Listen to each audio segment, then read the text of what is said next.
Let's do a bottle of champagne. I'm going to first chill the glass with a few ice cubes. And you could do it just like that. In fact, let's kick it off to the side right there. Okay, we have a bottle of champagne. So let's start it off. We have the foil, and then we have the wire cage on the inside. So we'll start off.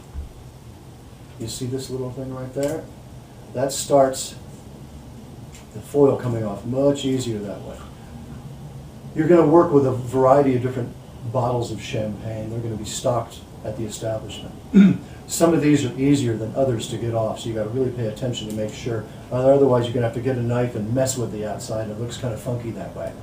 So let's continue to get this all the way around until it's off. Okay.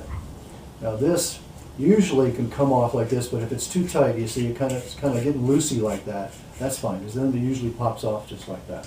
But sometimes you may have to get a knife to loosen it up because it could be really tight around the bottle. Okay, you see this right here? This is something that you pull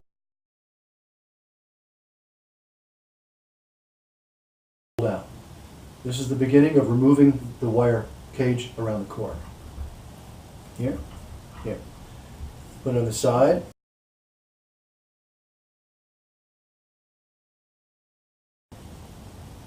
One, two, three, four, 5, 6. And what that does is it opens it up. You can go like this a little bit, like that. You want to be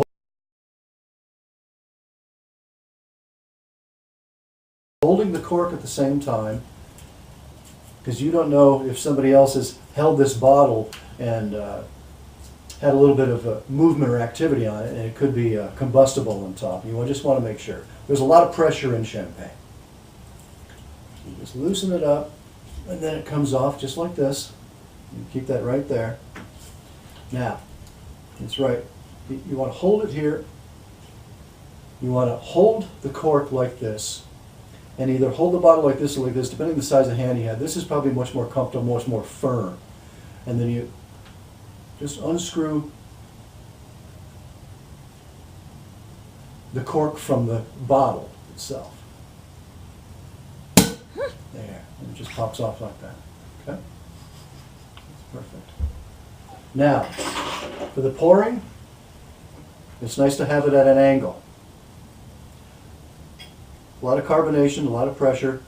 If you pour it straight in a room temperature glass, the foam is just going to go whoosh, and it's going to go right over the top.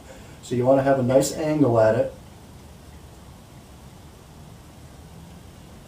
And that's probably a decent pour. You may not want it necessarily any higher than that. It could actually even be lower, especially for the first pour. Depending on the pressure and the bubbles tell you exactly kind of where to have the champagne level at. Sometimes if you're doing a toast at a party, you only want a little bit in. You don't want to fill the champagne glasses up if it's a toast at a wedding or a birthday party or what have you. So you can just have a little, like an ounce or two of each in each glass and pour it all around so the champagne lasts longer.